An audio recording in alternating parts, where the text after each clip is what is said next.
que dá un desaneiro, ou se non fai moito tranquilo.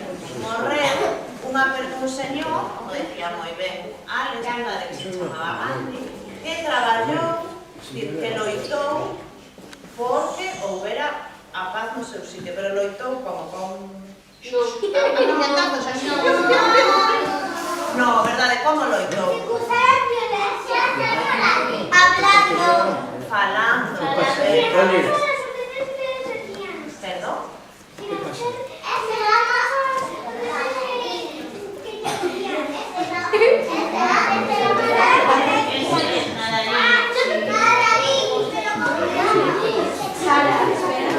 Moi ben, entón, sí, aí está, sen usar a violencia coas palabras, o sea, sen pegar nunca a ninguén, por eso é o día da paz, da non violencia, estamos na clase. Agora temos a gran sorte de que a profe María, a profe Marta nos van a contar a historia de Nadarín, o sea que un aplauso moi,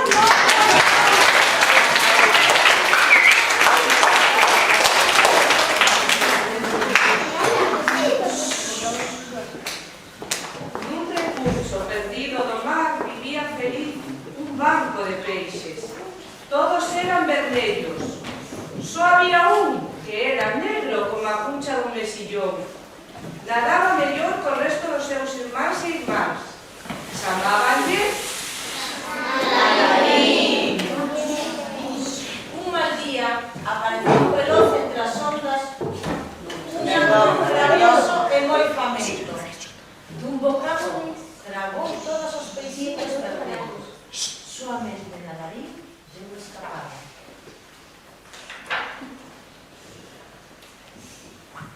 Fuxiu cara as profundidades. Estaba só, triste e asustado. Pero o mar estaba cheo de fermosas criaturas e, nadando de maravilla en maravilla, Nadarín volveu ser feliz. Ollou unha aubamar da cor do arco da vera. Unha lagosta que paseaba remexendo a auga. Extraños peixes movidos por un fío invisible. Un bosque de algas que nacían de pedras de caramelo. Unha guía tan longa, que se esquecía la cola. E anémones que semellaban palmeiras de cor vermella abandando no vento. Entón, agochado entre as sombras das rochas e das algas, descubriu un banco de peixes igualiños a ela. Vin de nadar sogar e ver cousas, dixo cheo de felicidade. Non podemos, dixo un pequeno peixe vermello. O gran peixe comeríamos. Pero non podedes quedar aí para sempre, dixo Nadarín. Temos que pensar en algo. Nadarín pensou e pensou. De súpeto dixo: xa sei, imos nadar todos xuntos, como se fósemos o peixe máis grande do mar. Ensinoutes a nadar ben xuntiños, cada un no seu sitio. E cando aprenderon a nadar como se fosen un peixe xigante, díxolles: eu serei o ollo. E nadaron na auga fresca da mañá baixo o sol do mediodía. E escomentaron o gran peixe. E colorín colorado, se ha acabado. lo que no levantó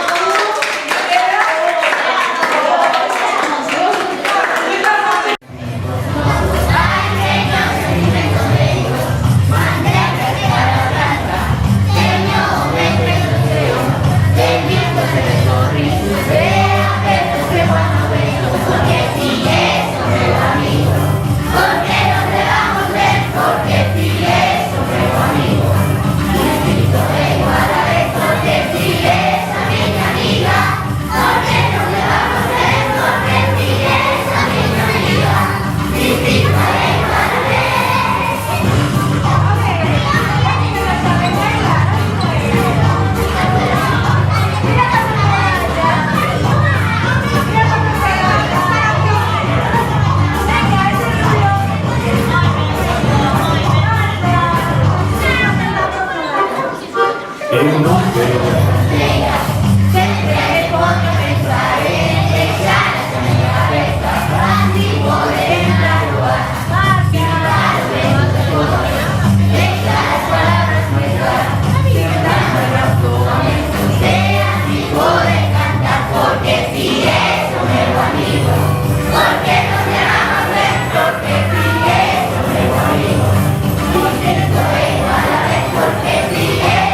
And Swimmy was as black as a mussel shell, and he swam faster than his brothers and sisters. One bad day, a tuna, fierce and very hungry, was hunting for a juicy prey. Suddenly he saw the little fish playing in the sunny water. There were no rocks, no weeds to hide in. And when they saw the glittering teeth, they darted here and there. It was too late. In a few hungry gulps, the tuna swallowed all of them.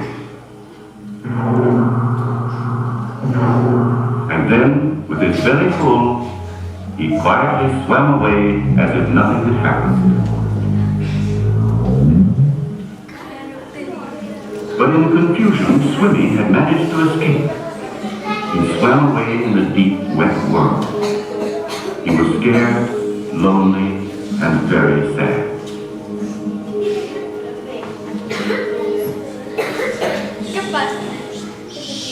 Then things began to happen. A jellyfish, full of the colors of the rainbow, floated by.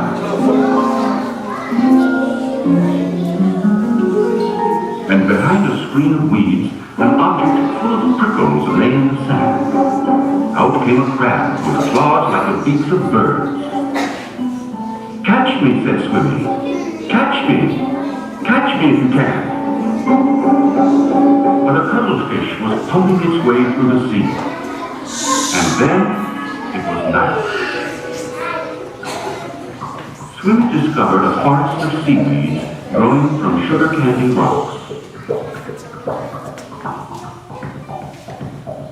Large fish floated by, pulled by invisible threads.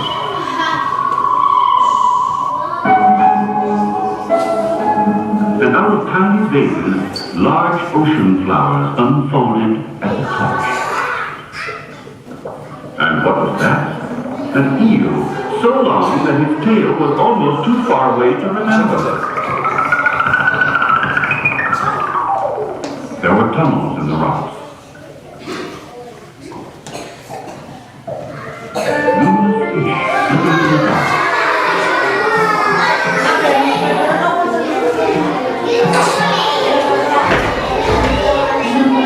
The world was full of wonder, and Swimmy was happy again.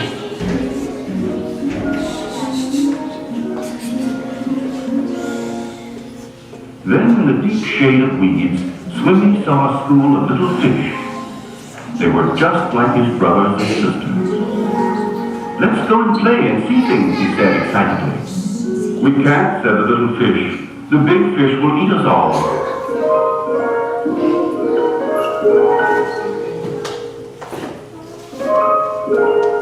"But you cannot live this way," said Swimmy. "We must think of something."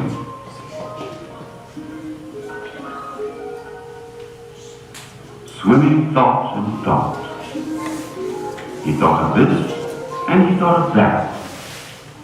And then he thought some more.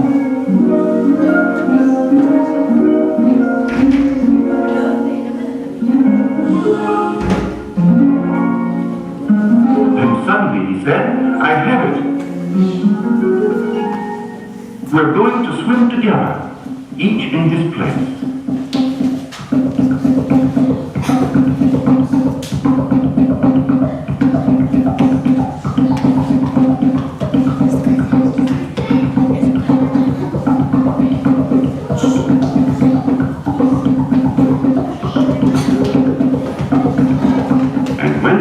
The shape of one large fish, Swimmy said, "I'll be the eye."